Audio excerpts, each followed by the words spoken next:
بسم اللہ الرحمن الرحیم۔ السلام علیکم۔ کل پاکستان کے نامور سائنسدان جناب عبدالقدیر خان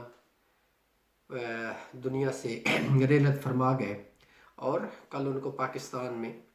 دفنا دیا گیا۔ اللہ ان کی مغفرت فرمائے۔ اور کل سے ہی دو قسم کے جو ہیں وہ جو ہمارا سوشل میڈیا ہے اس پہ ایک طرف جنرل مشرف صاحب کے جو ہیں وہ ویڈیوز چلائے جا رہے ہیں اور دوسری طرف جو ہے وہ ڈاکٹر عبدالقدیر صاحب کے جو بیانات ہیں وہ سنائے جا رہے تھے۔ میں صرف جو دو کلپس ہیں ان پہ ڈسکس کروں گا اور اس کے بعد آپ جو میرے محترم ناظرین ہیں، سامعین ہیں، ان سے یہ میں نے کچھ سوال پوچھنے ہیں کہ کیا پاکستان کو ایٹم بم ملنے کے بعد پاکستان نے کتنی ترقی کی ہے، اور کیا پاکستان نے پوری دنیا کے جو مسلمان ہیں ان پہ جو ظلم ستم ہو رہے ہیں ان پہ جو ہے وہ ان کو کتنا جو ہے آزادی ملی، یا مسلمان جو ہیں ان کے ساتھ پاکستان کے ایٹم بم بنانے کا کیا فائدہ ہوا، ٹوٹلی جو مجموعی طور پہ مسلم امہ ہے اس سلسلے میں۔ تو اس سے پہلے میں آپ سے درخواست کرتا چلوں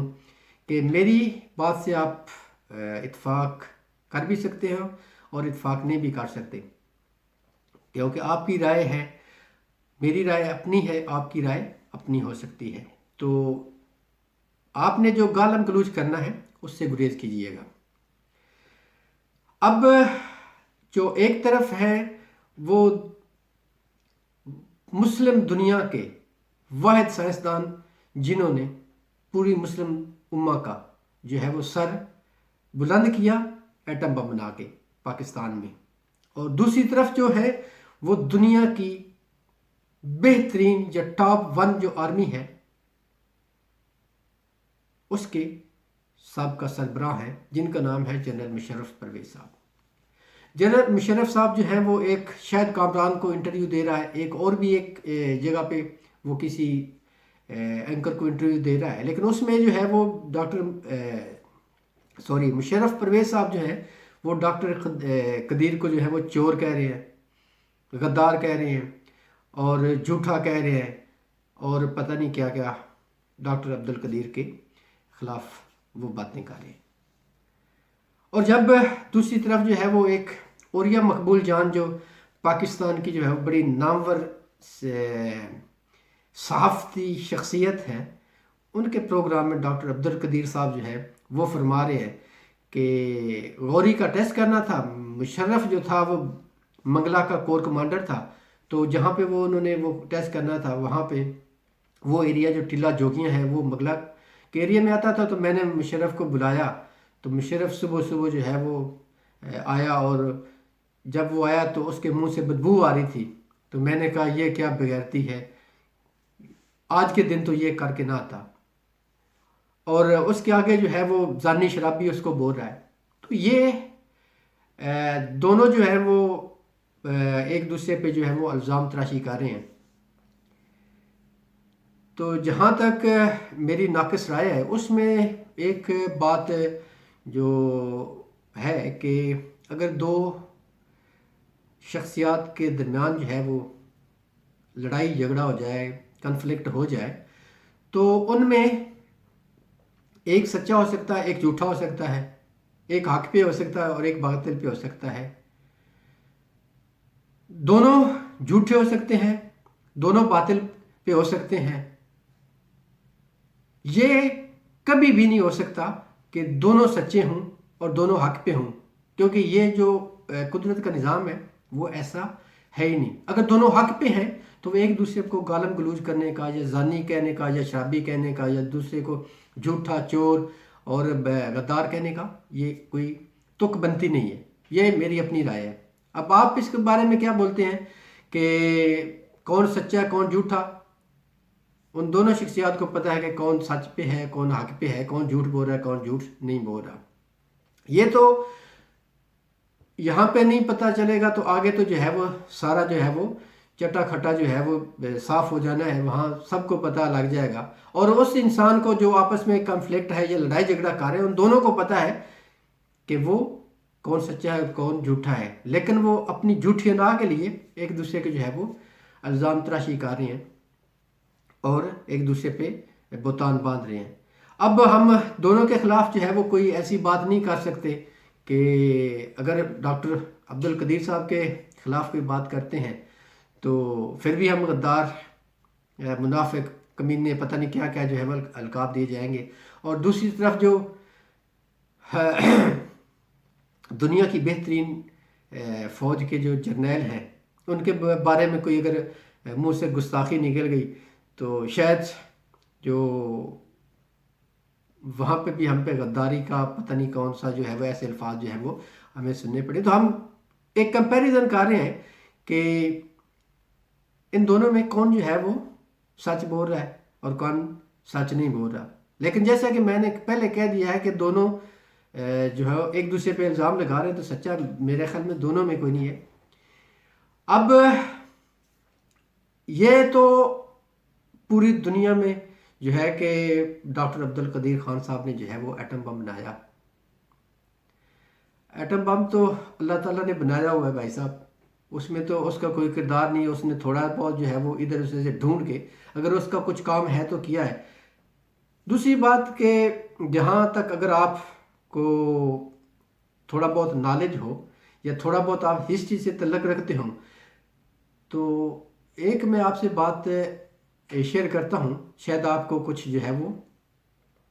افاقہ ہو جائے کہ ڈاکٹر عبد القدیر خان کا جو ہے وہ ایٹم بم بنانے میں کتنا ہاتھ تھا۔ 28 مئی 1998 کو جب پاکستان نے جاگیر میں دھماکے کیے تو اسی رات اسلام آباد کے اندر 2 کمپنیوں نے پوسٹر لگانے شروع کر دیے۔ ایک کمپنی تھی جس پہ وہ ڈاکٹر عبد القدیر خان کو جو ہے وہ خراج تحسین پیش کر رہی تھی، دوسری پارٹی تھی جو ڈاکٹر سمر مبارک مند کے لیے جو ہے وہ پوسٹر لگا رہی تھی۔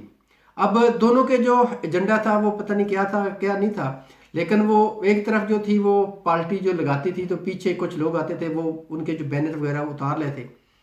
اور دوسری پارٹی کے جو بینر وہ نہیں اتار رہے تھے۔ تو یہ کچھ عرصہ تک جو ہے اخبار جو ہمارے پاکستان کے تھے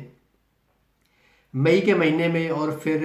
مئی کے آگے جو جون کا مہینہ تھا، تو کچھ عرصے تک جو ہے نا آپس میں جو جتنے بڑے بڑے اخبار تھے ان میں آتا رہا کہ جی ڈاکٹر قدیر نے کچھ نہیں کیا، ڈاکٹر صبر مبارک نے کچھ نہیں کیا، یہ میں نے کیا، یہ وہ نہیں کیا۔ تو اس طرح جو ہے وہ آنکھ مچولی والی جو ہے وہ قصہ کہانی ہوتی رہی، ایک دوسرے پہ الزام لگاتے رہے، وہ کہے کہ اس نے کچھ نہیں کیا، وہ کہ اس نے کچھ نہیں کیا۔ یہ آپ کو یہ پروف جو چاہیے تو یہ اگر آپ اخبار ڈھونڈ لیں تو ان میں جو ہے آپ کو مل جائے گا، لیکن بعد میں جو جنرل مشرف صاحب کی ٹیم کے لوگ تھے انہوں نے دونوں کو جو ہے دونوں کی میرے خیال میں کلاس لی، تو جس کے بعد جو ہے یہ دونوں جو گھر جو وہ ٹھنڈے ہو گئے اور انہوں نے اس موضوع پہ اس ٹاپک کو جو ہے وہ کلوز کر دیا کہ کس نے بنایا کس نے نہیں بنایا۔ تو یہ تو آپ کو بھی جو ہے، کیونکہ ہم جو مسلمان ہیں بیسیکلی وہ بدھو قوم ہے، تو ہم تو بدھ والے دن بھی جمعہ جو ہے وہ پڑھ لیتے ہیں، تو ہمیں جس کے پیچھے جو لگا دیا جائے تو ہم اس کے پیچھے لگ جاتے ہیں۔ اور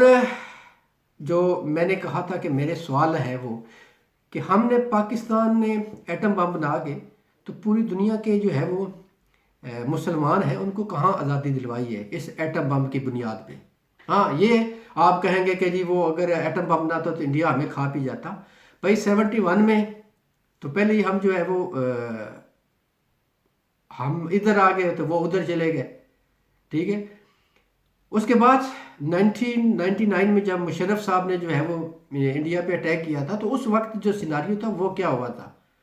وہ ہم جو ہے وہ کشمیر کو آزاد اس وقت کیوں نہ کروا سکے، یہ میرے سوال ہیں۔ اس کے بعد آ جائیں تو مشرف صاحب کے دور میں وزیرستان میں کیا رہتا رہا، پاکستان میں کیا رہتا رہا، اور ابھی تک جو ہے وہ پاکستان میں کیا ہو رہا ہے۔ قتل و غارت کتنی ہوئی، کتنے آرمی کے لوگ شہید ہوئے، اسکولوں میں جو ہے وہ کتنے مطلب کہ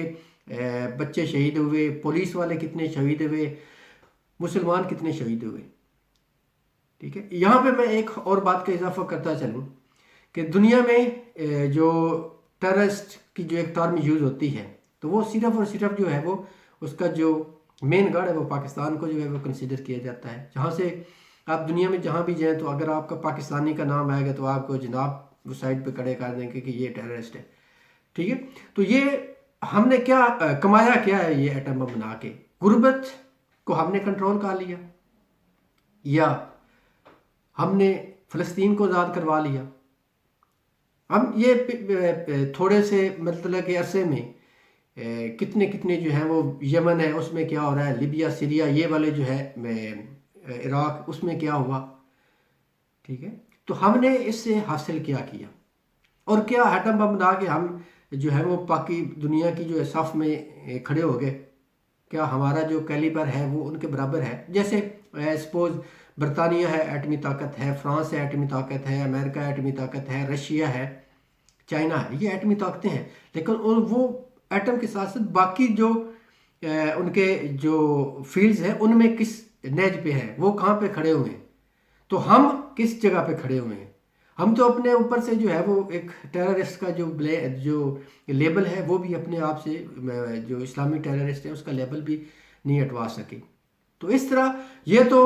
آپ سے میرا سوال ہے کہ ہم نے کیا حاصل کیا. میں نے تو آپ کو بتا دیا ہم نے کیا حاصل کیا. اب آگے چلتے ہیں کہ یہ ڈاکٹر قدیر پہ جو الزام لگایا گیا کہ بھائی اس نے جو ہے وہ سینٹریفیوج جو تھے جو ایٹم بم کے جو پرزے ہیں یا ڈرگز وغیرہ دس اینڈ دیٹ جو ہے وہ ایران اور لیبیا کو دیے. تو اس کا جو مطلب کہ ایک موٹا سا جو سیدھا سادہ سا جواب ہے کہ ایران نے ہمیشہ کہا کہ وہ ایٹمی جو ہے وہ طاقت نہیں بننا چاہتا، اس کا جو ایٹمی پروگرام ہے وہ پورا من ہے. اگر آپ کو زیادہ دور نہیں لے کے جاؤں گا، یہ پچھلے 2-3 ہفتے پہلے جو ہے وہ جو جنرل اسمبلی تھی یو این او کی، اس میں جو ایرانی پریزیڈنٹ تھا اس نے کہا تھا کہ بھائی ہمارا تو ہمیں مذہب جو ہے وہ اس چیز کی اجازت نہیں دیتا کہ ہم جو ہے وہ ایسی چیز بنائیں جو انسانوں کو تباہ کرے. تو اس نے تو کلیئر کر دیا. اور لیبیا کا ہم نے کبھی سنا نہیں ہے کہ اس نے کوئی ایسی حرکت کی ہے یا نہیں کی، کیونکہ وہ تو جب بھٹو کو مار دیا گیا تو اس کے بعد جو ہے وہ اس سے پہلے بھٹو سے پہلے جو شاہ فیصل کو مار دیا گیا تھا، شاہ فیصل کے بعد بھٹو کے بعد لیبیا والی جو کہانی تھی وہ تو جنرل قذافی صاحب تھے، وہ تو ویسے ہی ان کو انہوں نے ڈرا دھمکا کے ٹھوس کر لیا. لیبیا کی ہم نے کبھی کوئی ایسی کہانی نہیں سنی. تو ڈاکٹر قدیر پہ جو الزام تھا کہ اس نے جو ہے وہ چیزیں جو ہے وہ ان ملکوں کو دیں، اس نے بعد جیسے وہ ایک ٹی وی چینل پاکستان ٹیلی ویژن پہ آ کے اعتراف بھی کیا تھا کہ بھی وہ میں نے چیزیں دی ہیں. اب اس نے وہ جو ملک جن کو دیا ہے وہ کہہ رہے ہیں کہ ہمارا تو جو پروگرام ہے پورا من ہے، تو ان کو کیا کس نے دی؟ تو یا اگر ہم ایسے سوچیں کہ جو جنرل ڈاکٹر عبدالقدیر خان ہے اس بیچارے کو پتہ ہی نہیں ہوگا، کسی اور نے دھندا کیا ہوگا اور اس کو جو ہے وہ قربانی کا بکرا بنا کے سامنے پیش کر دیا ہوگا. اگر امریکہ کا وہ وانٹڈ تھا تو پاکستان میں پہلے جو ہے نا وہ رمزی یوسف رمزی وغیرہ یا وہ جو عافیہ صدیقی وغیرہ تھے، ایسے لوگ جس کو وہ امریکہ کو چاہیے ہوتا ہے. دیکھیں وہ اسامہ بن لادن کو جو ہے وہ پاکستان میں مار کے اس کو لے کے چلے گئے. تو یہ کوئی بات بھی جو ہے وہ تک نہیں بنتا کہ ڈاکٹر عبدالقدیر جو ہے وہ اس میں چیزیں بیچنے میں انوالو تھا. اب آخر میں ویڈیو تھوڑی سی لمبی ہو گئی ہے، تو ہمیں سوچنا یہ ہے کہ ڈاکٹر قدیر جو ہے وہ واقعی وکٹم ہے یا وہ کلپریٹ ہے، کہ وہ مظلوم ہے یا ظالم ہے، اس نے یہ کیا ہے یا کسی اور نے کیا اور اس کے گلے میں جو ہے وہ پھندا ڈال دیا گیا اور اس کو قربانی کا بکرا بنا دیا گیا. آخر میں جو بات ہے کہ ڈاکٹر عبدالقدیر خان کے ساتھ جو یہ 10-12 سال جو ہے وہ اس میں نظر بندی میرے اپنے گھر میں قید رہے، اس کی ایک میرے خیال میں جو ہے نا ایک چھوٹی سی کلپ آپ کے ساتھ بات شیئر کر کے اپنی ویڈیو کو ختم کروں کہ ویڈیو کافی لمبی ہو گئی ہے. بہلول دانا، شاید آپ نے نام سنا ہوگا. بہلول دانا جو ہارون رشید عباسی خلیفہ تھا اس کا کزن تھا، اور وہ بڑا ہی جو ہے نا وہ جنونی قسم کا تھا، پاگل اس کو کہتے تھے، اور پاگل وہ بنا ہوا تھا یا پاگل تھا وہ. تو وہ ایک دن جو ہے ہارون رشید کے تخت پہ جا کے بیٹھ گیا. جب وہ تخت پہ بیٹھا تو جو دربار کے حواری تھے، پولیس والے یا یہ وہ جو تھے، انہوں نے اس کو پکڑ کے اس کا جو ہے نا مار کے برا حشر کر دیا، اور وہ روئے جا رہا تھا. اتنی دیر میں خلیفہ ہارون رشید آیا تو اس نے کہا کہ اس کو کیوں مار رہے ہو؟ تو اس کے جو وہ حکام تھے انہوں نے کہا کہ نہیں اس نے گستاخی کی ہے، وہ آپ کے تخت پہ بیٹھا ہے. تو وہ زاروں قطار روئے جا رہا تھا، زاروں قطار روئے رہا ہے. تو وہ کہتا ہے کہ بھی اب تو چپ کر جا، کیا ہوا ہے؟ تو بڑا ہی پیارا جواب تھا بہلول دانا کا. اس نے کہا بھائی میں اپنے لیے نہیں رو رہا، میں تو رو رہا ہوں کہ آپ کے لیے رو رہا ہوں. تو ہارون رشید نے چونک کے کہا میرے لیے کیوں رو رہے ہو؟ تم بیٹھے ہو تو تمہیں مارا ہے انہوں نے، کیونکہ تمہیں اس کے حقدار نہیں ہے، اس تخت کے تم حقدار نہیں ہو، اس لیے تمہیں انہوں نے مارا ہے، اور تم کہتے ہو کہ میں تمہارے لیے رو رہا ہوں. تو بہلول دانا نے کہا بھائی اسی لیے تو میں رو رہا ہوں کہ یہ میرا حق نہیں تھا تو انہوں نے مجھے اتنا مارا ہے. تو بھلا تم سوچو کہ تمہارا بھی یہ حق نہیں ہے تو تمہارے ساتھ کیا اشر ہوگا. تو میرے خیال میں ڈاکٹر قدیر صاحب کے ساتھ بھی اللہ اس کو غریق رحمت کرے، جنت بخشے، اس کے ساتھ بھی کچھ اس طرح کا کہانی ہوئی ہے کہ وہ جس سیٹ پہ تھا شاید اس کا حق نہیں تھا، کسی اور کا حق تھا، یا کوئی اور سسٹم تھا جس کی وجہ سے اس بیچارے کو جو ہے وہ 8-10 سال جو ہے وہ نظر بندی میں، آخری دنوں میں، زندگی کے آخری جو دن تھے وہ لائف اس کی جو ہے وہ کافی ٹف گزری. تو سوال جیسے میں نے آپ کو کہا ہے کہ اگر